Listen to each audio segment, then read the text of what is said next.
Selamat pagi teman-teman. Perkenalkan saya dengan Mr. Riza. Saya lulusan dari Australia, dari Monash University. Dan saya saat ini sudah mengajar di beberapa lembaga pendidikan seperti The English Way, Halo Siswa, dan Ants People. Mungkin begitu dulu untuk perkenalan saya.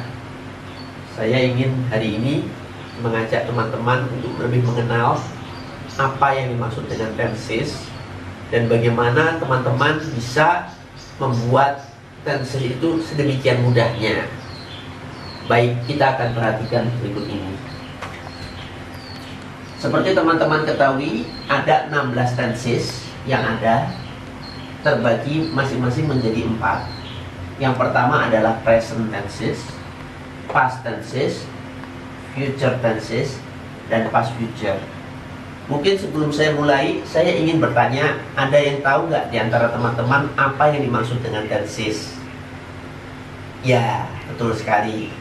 Tenses adalah perubahan kata kerja yang menunjukkan suatu peristiwa yang merujuk pada suatu kejadian tertentu pada waktu tertentu.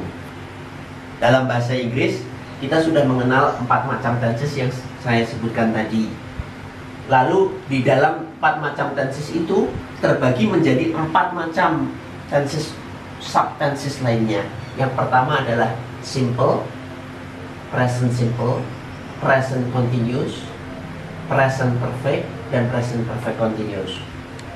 Present kita gunakan untuk masa sekarang. Lalu kita pindah ke bagian kanan, di mana past menunjukkan masa lalu. Ada 4 juga, yaitu simple past, past continuous, past perfect, dan past perfect continuous. Dan yang kemudian kita masuk ke future yang bicara mengenai masa depan. Ada simple future, ada future continuous, ada future perfect, dan ada future perfect continuous.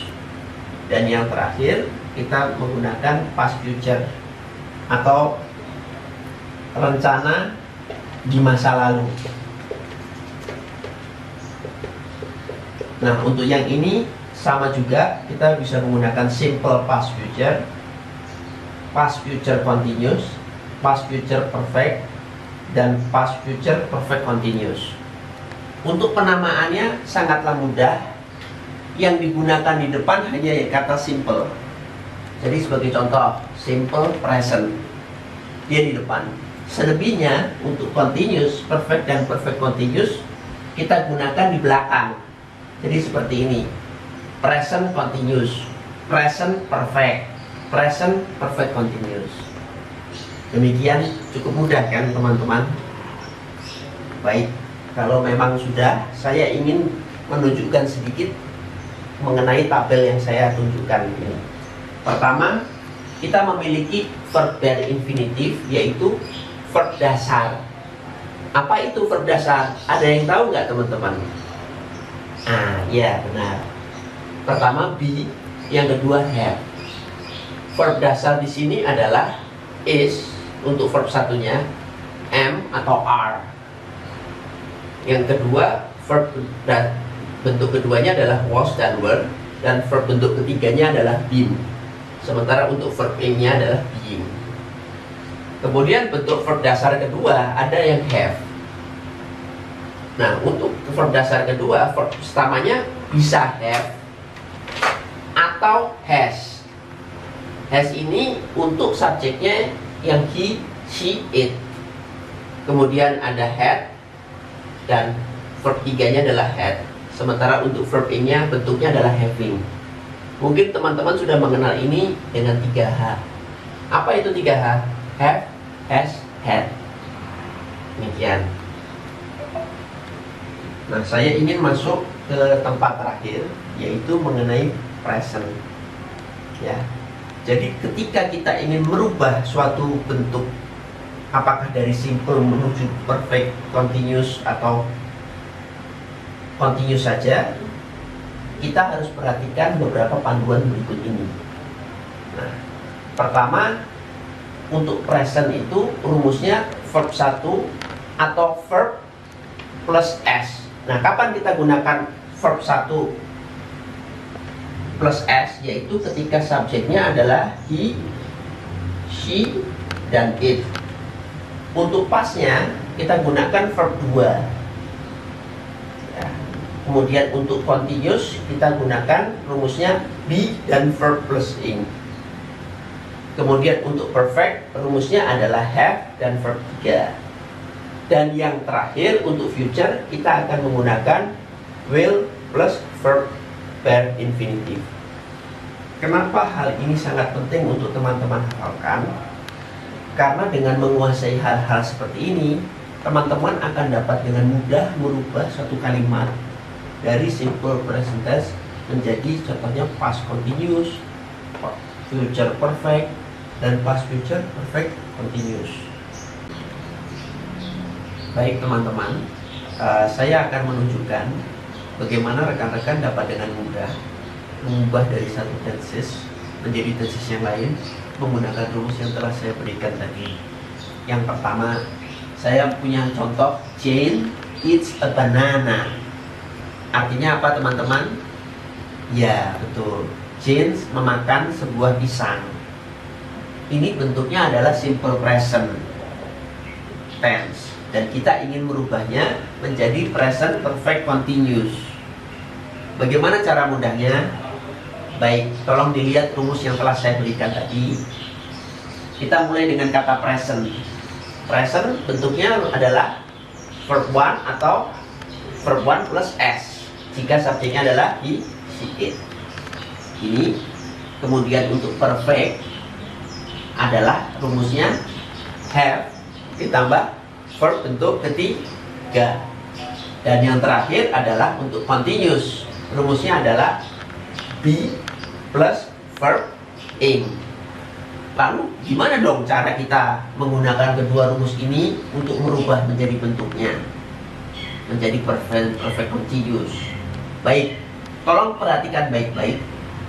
Untuk merubah suatu tenses menjadi tenses yang lain, kita harus menggabungkan verb yang ada di depan verb yang satu lagi. Kata-katanya apa? Yang ada di depan verb 1 adalah have. Kata-kata yang ada di depan verb 3 adalah be. Dan yang di depannya verb ing ini adalah it. Kata kerjanya. Inilah yang akan kita rubah. Nah, untuk pertama kali seperti saya sudah sebutkan tadi, apakah verb 1 dari have? Kalau rekan-rekan lihat di sini, have itu adalah verb bare infinitive. Pilihannya verbnya have atau has. Lalu saya sudah sebutkan tadi, karena Jane adalah seseorang perempuan, maka kata gantinya adalah she. Makanya kita menggunakan verb 1 plus S. Jadi di sini bisa kita tuliskan Jane eats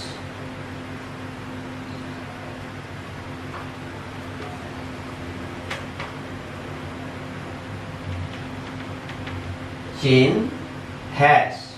Lalu bentuknya verb 3 dan ketemu dengan be. Apakah verb 3 dari be? Kalau teman-teman lihat di sini, bentuk verb 3 dari be adalah been. Jadi di sini kita tuliskan has been. Dan yang terakhir adalah it. Apakah bentuk verb ing dari it? Tentu saja sama, yaitu eating. Setelah itu baru kita bisa tambahkan yang namanya objeknya. Baik, kita akan lihat contoh kedua, past perfect continuous. Bagaimana cara kita merubah menjadi past perfect continuous? Kita lihat dulu rumusnya. Untuk verb 2, past adalah rumusnya adalah verb 2. Untuk perfect rumusnya adalah have plus verb 3. Dan untuk continuous rumusnya adalah be plus verb ing. Nah, sekarang kita lihat sama seperti yang di atas.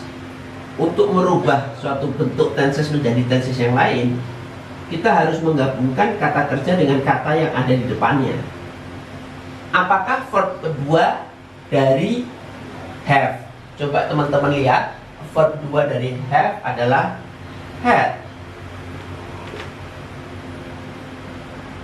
Kemudian verb ketiga dari be, teman-teman bisa lihat adalah been. Dan yang terakhir, sama lagi, karena kita ingin membuat rencana di masa lalu untuk makan, maka verbnya adalah eat. Jadi verb ing dari eat adalah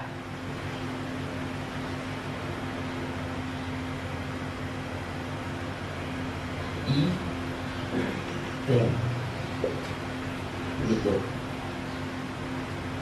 Jadi kita bisa mulai. Jane had been eating a banana. Nah, demikian teman-teman.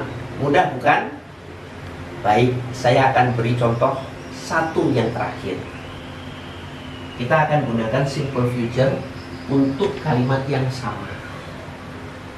Kita mulai dengan kata-kata simple.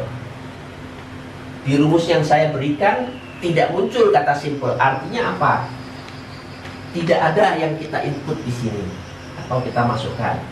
Yang ada adalah future, yaitu apa? Rumusnya will plus verb bare infinity. Jadi seperti saya tadi sudah bilang, yang harus kita perhatikan adalah kata di belakang verb, yaitu apa? Eat. Kalau untuk will, karena di depannya tidak ada kata kerja, kita tidak memberikan perubahan. Jadi apa bentuk dari will yang ada di simple future?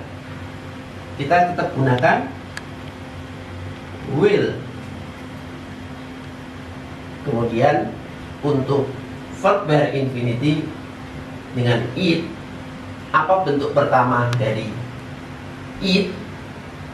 Ya tetap saja eat. Jadi di sini kita tulis Jane will eat a banana. Mungkin demikian teman-teman yang dapat saya sampaikan. Nanti akan saya berikan ada beberapa pertanyaan untuk teman-teman. Mudah-mudahan bisa lebih membantu pemahaman teman-teman mengenai bagaimana cara merubah tenses dari satu tenses menjadi tenses yang lain.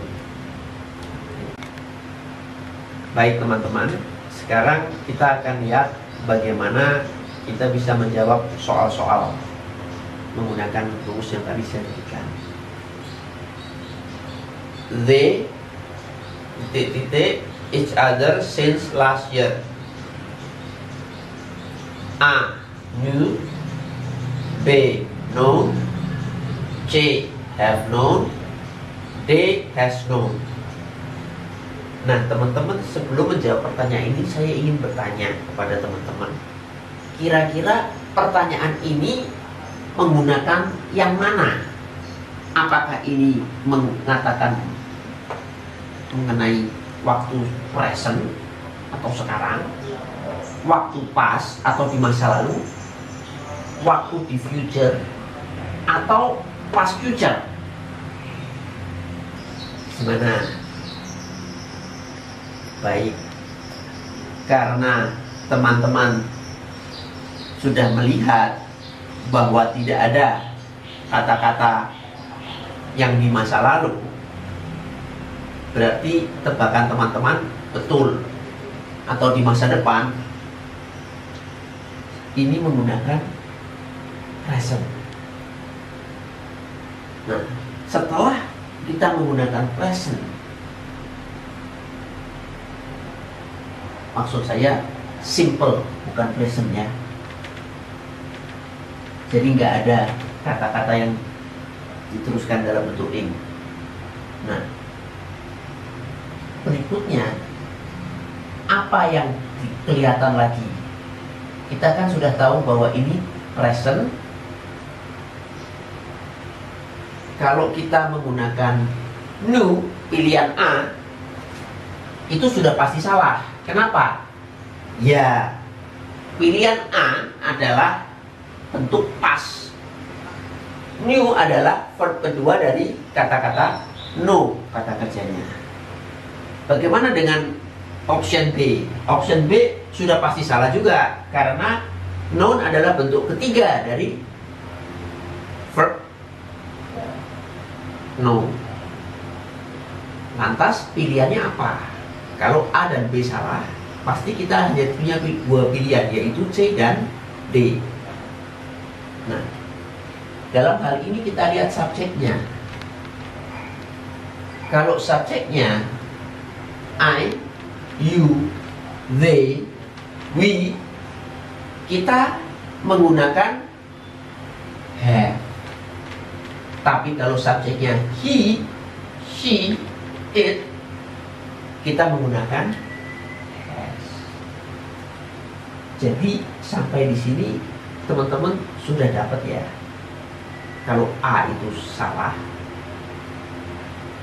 B future itu juga salah, berarti kan pilihannya hanya C dan D.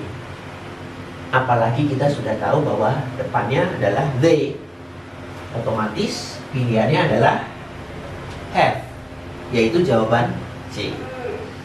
Baik, kita akan lihat soal nomor 2. Untuk soal nomor 2, sorry Mr. Brown, I blank my homework at home. Baik teman-teman, untuk menjawab pertanyaan nomor 2, kita harus memahami terlebih dahulu. Jadi ceritanya, saya bertemu dengan Mr. Brown di titik ini. Lalu setelah bertemu saya bilang, maafkan saya Mr. Brown, saya titik my homework at home. Jadi apa yang sudah saya lakukan di sini? Kejadiannya adalah di sini. Ya, kalau saya tulis forgot, pilihan yang B, artinya saya hanya menggunakan kalimat di masa lampau.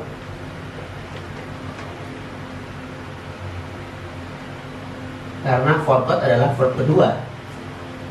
Sedangkan hal ini masih terjadi pada saya saat ini. Berarti sudah tidak mungkin.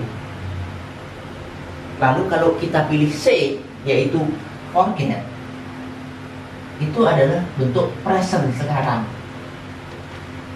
Nah, mungkin banyak teman-teman yang menjawab forget, dan saya tidak menyalahkan mengenai hal itu. Kenapa? Oh, saya sampai rumah, saya lupa. Gitu. Nggak ada yang salah dengan itu. Tapi kalau teman-teman lihat lebih jauh, sebenarnya forget itu adalah sesuatu hal yang kecil. Jadi kita tidak mengatakan, oh I forget my car, I forget my house dan sebagainya. Enggak. Oh ya, kalau bidang I forget hal-hal yang kecil boleh, kayak semacam pensil atau apa itu boleh. Tapi ketika kita bicara over, itu saya sudah mengalami satu hal yang besar karena saya sudah menyiapkan mereka. Makanya kita gunakan pilihan yang mungkin adalah antara forget dan have forgotten.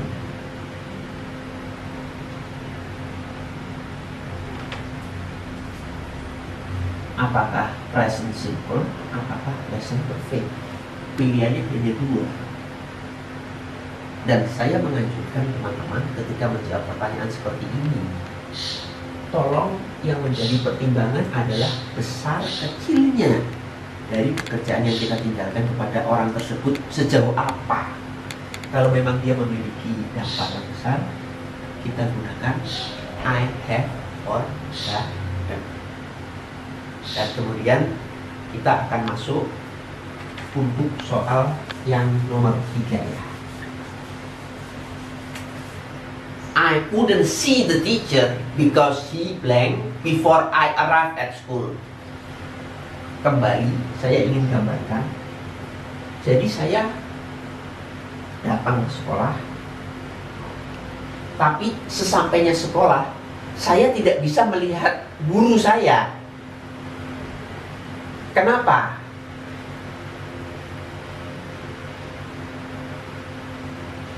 Nah, pertanyaannya,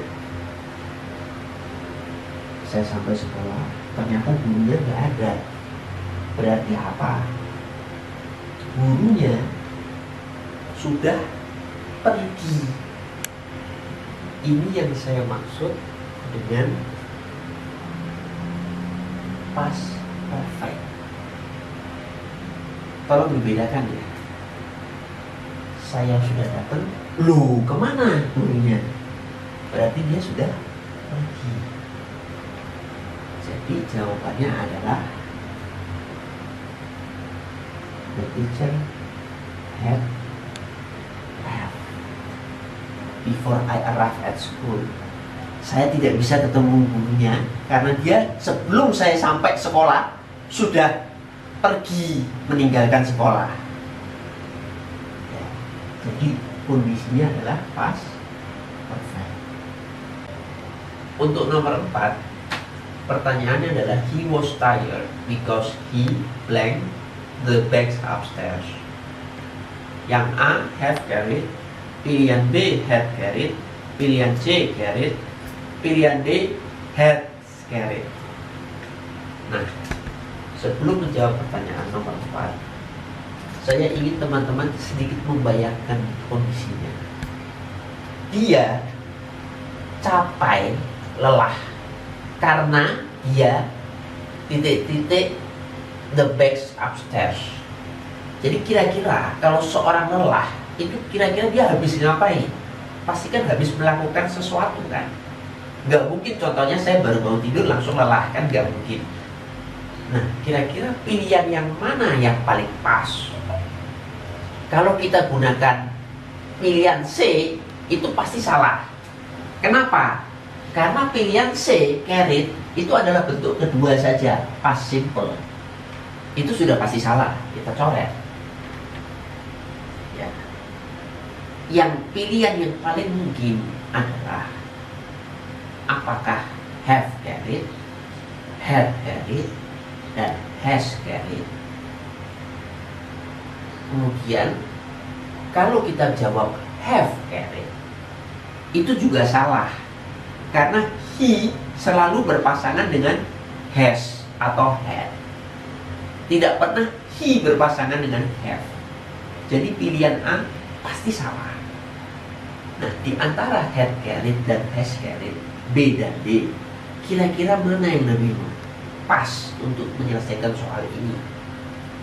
Kalau teman-teman bilang he was tired because he has carried, berarti kita bicara sesuatu yang hari ini untuk masa lalu, atau hari ini tapi untuk. Tapi kalau teman-teman bilang he was tired because he had carried the bags upstairs, seperti yang ada di sini, berarti lebih masuk di posisi past perfect. Paham ya teman-teman ya? Kalau teman-teman bilang has carried, berarti itu kita bicara present. Sedangkan kalimat pertama he was tired, kita membicarakan di masa lalu. Jadi nggak mungkin present nyebrang ke past timelinenya. Nah, yang paling mungkin apa? Ya B, had carried. Bukan saya tidak membolehkan menjawab D, tapi D itu adalah present perfect. Tapi kalau B adalah past perfect. Baik, kita lihat lagi nomor 5 ya pembahasannya. When titik-titik everything. A. will be done, B will be have done, C will be doing, D will be do. Jadi ketika ada pertanyaan seperti ini, kalimatnya kan sangat terbuka, when dan everything. Kalau kita katakan jawabannya will we done everything, yang A, itu benar tapi kurang tepat karena kita belajar menggunakan grammar. Nggak ada dalam grammar will be done, itu kata-kata itu tidak ada. Kalau kita tanya yang C, when will be doing everything, itu juga jarang digunakan. Jadi yang paling mungkin apa? Either yang B, will we have done, atau yang D, when will we do. Nah, perbedaannya apa? Kalau yang D, when will we do everything, itu kita jatuhnya nanti ke present simple, future simple, masuk ke yang D. Tetapi kalau kita menjawab yang will we have done, kita masuknya ke future perfect. Nah, disinilah peran teman-teman untuk memperhatikan kembali sebenarnya apa maksud semua ini. Kalau kita hanya bersifat simple, ya kita akan bilang when we will do everything. Tapi ketika kita melihat kata-katanya pakai tanda petik, seolah-olah kita bicara everything itu segala sesuatunya dari A sampai Z. Jadi tidak mungkin kita hanya mengatakan when will we do one thing and two thing, nggak mungkin. Jadi pilihan B, when will we have done everything, itu jauh lebih pas dalam hal ini. Karena kalimatnya tolong dilihat baik-baik. Karena everything itu adalah aktivitas dari A sampai Z. Sekali lagi, tolong aktivitasnya dilihat. Baik, kalau gitu kita masuk nomor 6 pertanyaannya. Thomas and Jeremy titik-titik by lunchtime. Kalau kita jawab Thomas and Jeremy will be arriving, grammarnya nggak masuk. Karena kalau will, cocoknya will arrive. Lalu kalau D, jawaban C udah pasti salah. Jawaban D, will have arrived.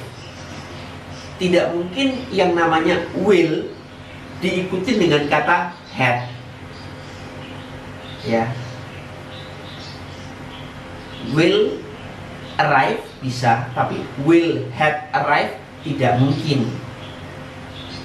Nah, jawaban yang paling mungkin adalah B dan A. Nah, untuk nomor 6 ini, karena pertanyaannya nggak terlalu detail, saya membuka peluang untuk teman-teman menjawab B. Dan itu tidak salah. Thomas and Jeremy will arrive by lunchtime. Silakan. Kalau ingin menggunakan yang namanya future simple, boleh. Tapi kalau teman-teman ingin menggunakan future perfect, menurut saya itu lebih baik lagi. Karena ini menceritakan ada dua orang, Thomas dan Jeremy, ya, yang jam 12 diharapkan will have arrived, sudah akan datang. Kita nggak tahu datangnya jam 11, kita nggak tahu datangnya jam 10, tetapi dia yang jelas pada waktu makan siang jam 12 dia akan datang. Demikian yang dapat saya terangkan. Demikianlah pelajaran mengenai tenses hari ini. Buat teman-teman yang ada, saya harap bisa lebih mudah dalam merubah suatu tense menjadi tenses yang lain dan bisa menggabungkan kata verb yang di depan dengan yang di belakang. Sementara untuk yang lainnya saya ingin memberikan PR agar dia artikan saja ya. Saya ingin membeli rumah mewah. Silakan mau dibuat dalam bentuk apa tensesnya. Tolong diartikan dalam bahasa Inggris.